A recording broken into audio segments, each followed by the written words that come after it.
Hey, today I'll be talking about the display that I'm talking to you from right now.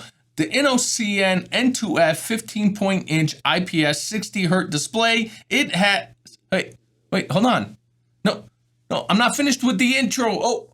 Okay. It's portable.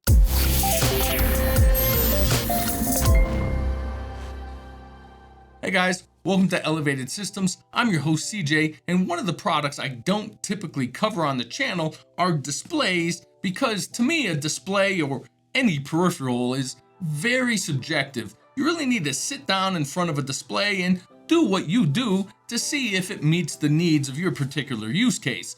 For this reason, I typically turn down offers to review displays. However, when Innocn reached out, I took a look at some of the features and specs of the N2F, and it looked on paper like it would fit my use case. And if so, it's possible it can fit your needs too. So here it is, and the agenda today is to do a quick unboxing and take a look at what's included with the display. I'll go over all the specs and features and how those affect the quality of the display. I'll demo some use cases for the display and ultimately determine if the display is a good value, which actually gets complicated. But let's go ahead and get everything out of the box. And first we have this box, which we'll get to in a sec. But here's the display.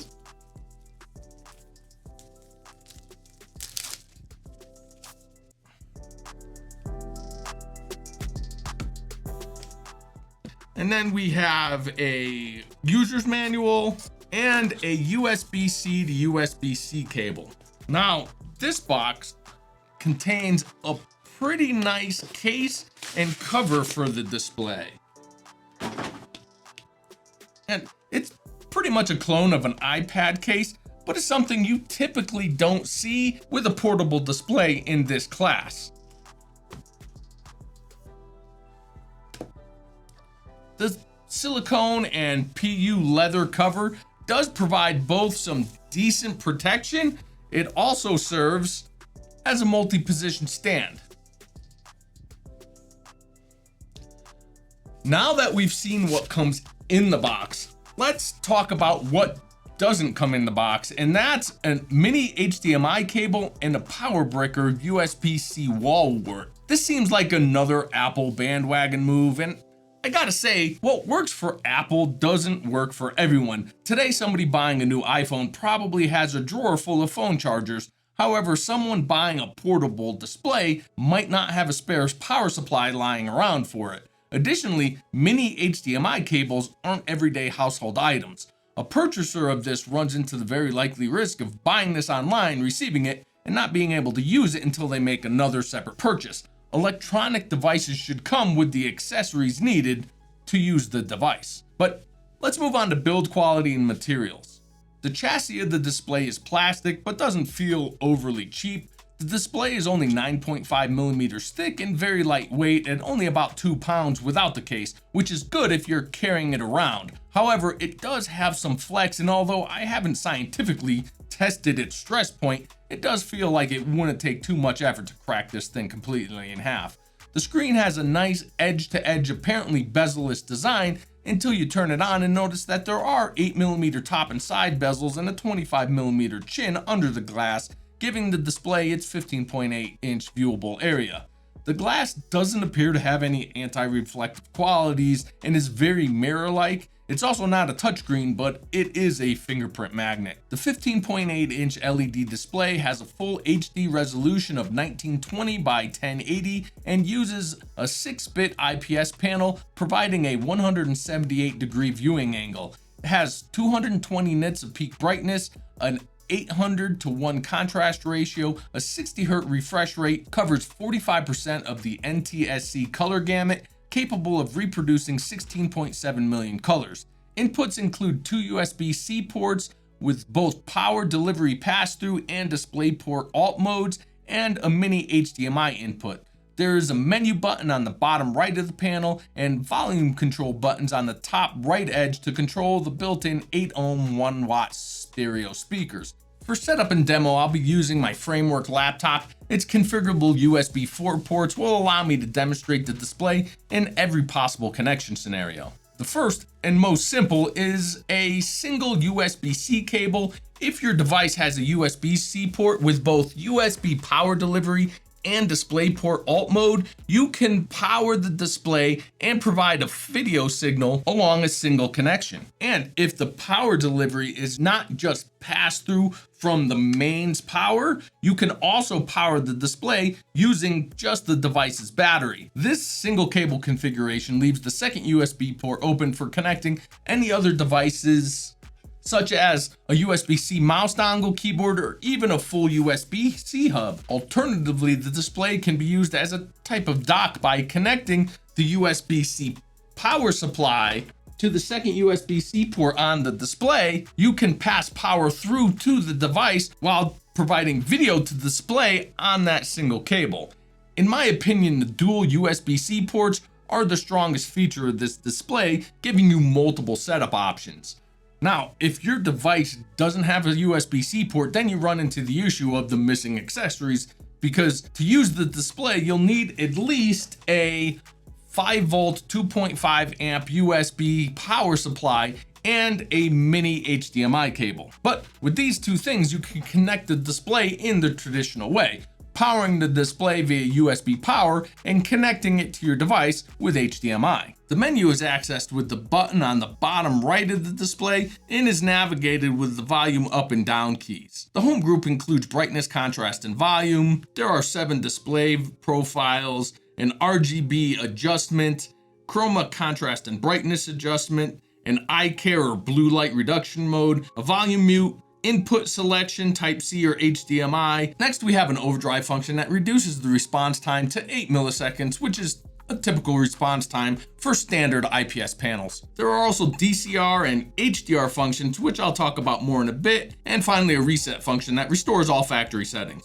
Okay, now that we got all the introductory stuff out of the way, let's take a look at the use case and performance of the display. And again, this part is very subjective, so I'm just going to go over what I think good use cases are and how it performs in those, and what may not be the best use case and why that is. So to start, what is, in my opinion, the perfect use case for this portable display is for adding extra screen real estate to a compact laptop for productivity work. For example, I have this framework laptop for taking care of the administrative side of the YouTube thing. I typically write all my scripts and shoot notes, handle email correspondence, conduct Zoom calls, take care of the financials, and it's great for all of that. But the 13-inch display, while great for portability, doesn't give me much room for multiple windows. So if I'm typing out a script or composing an email, I can use the second screen to pull up notes or research material, Google searches, whatever I need without having to minimize my working application.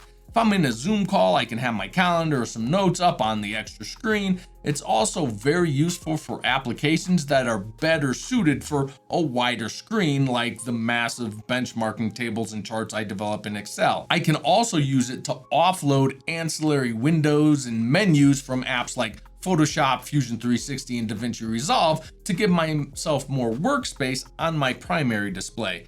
Now, where I wouldn't use this as a primary display is for any of those content creation apps. The lack of color depth and contrast make it not an ideal display for things like photo and video editing. I mentioned in the beginning the display only covers 45% of the NTSC color gamut, which means that's only like 60 to 65% of sRGB. So given that and the lower 800:1 contrast ratio, the colors of the display are considerably flat and subdued with not much in the way of dynamic range, which brings me to the DCR and HDR modes of the screen. And first, the dynamic contrast ratio doesn't do anything as far as I can tell. I saw no change in the contrast or brightness with it on or off in any of the applications I tested it in.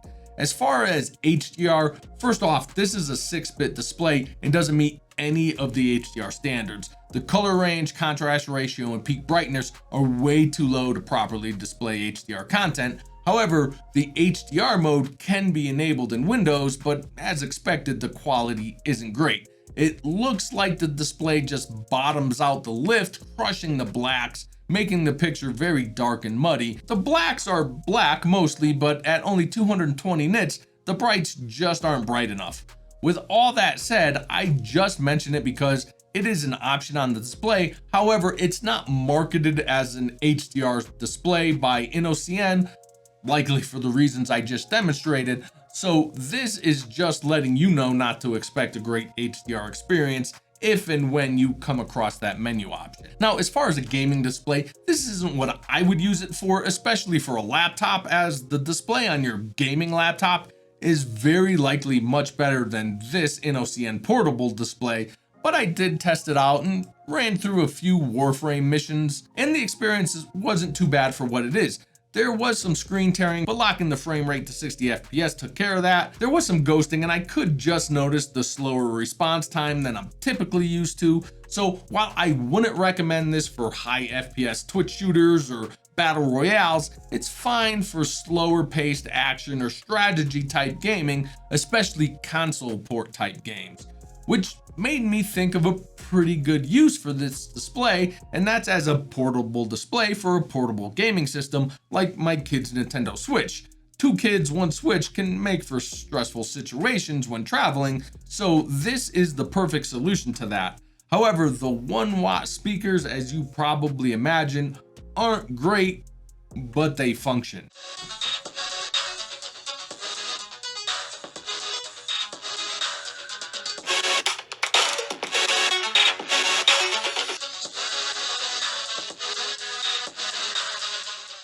And finally, for what strictly by chance is very likely my new permanent use for this Innocn N2F, is as a remote display for my primary studio camera. Professional camera displays are typically pretty small and super expensive, and I'm not using the display for determining lighting and white balance or anything that requires a super precise calibrated display.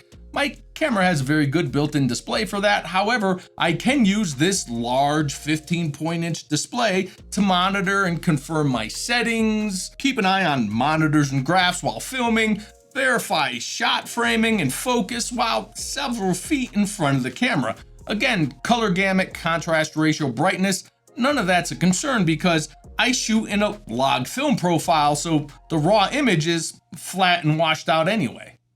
Now, along with my camera, laptop, and Nintendo Switch, I did test the monitor with some other devices like my Samsung Galaxy Note 10 using a USB-C connection. Although the phone objected at first and informed me I should use an approved DeX device, it did in fact work and I had no problems using the phone apps on the display. Lastly, I connected it as a secondary display to my 2021 M1 iMac, just using the USB-C cable, and it works. So although I don't have a MacBook on hand, it should also work fine with one. Finally, ultimate question, is the Innocn N2F portable display worth buying? And that's complicated because the price varies. At its listed Amazon price of $190 US, no, it's a bad value as you can get much better portable displays in that price range. In fact, Innocn sells the N1F Pro, a touchscreen display with much better specs, for just about $20 more. However, at the time of filming, there is a $30 coupon, which brings the price to $160, which is a fairly reasonable price as the display competes with some similar portable displays in that price range. Some may have better color depth or dynamic range, but lack the USB-C connectivity. Basically, you trade features and specs across this range. However, also at the time of filming, Innocn is offering another 20% discount code, which brings the cost to $121, which is an outstanding price for this, as I don't know of any other portable displays in this class at that price point, as this is where you start dropping into the 720p or 30 FPS or below, or 11-inch and under displays. So at $120, it's a great buy, excellent value. At $160, it's at the very upper end of fair pricing and does compete with other similar displays. At $190, no, it's just not worth it. So for more information, there is a link to the Amazon product page in the description below, as well as the 20% off coupon code. Just enter that code into the gift card or offer code box in the checkout page to save another $38. I don't know how long these discounts are good for, but I have asked Innocn for that info. If and when I get an answer back, I'll include it in a pinned comment below. If you have any questions, be sure to ask in the comments. If you found this review useful, be sure to hit that like and maybe consider subscribing for all my future content. I hope to see you in the next one. Until then, stay safe.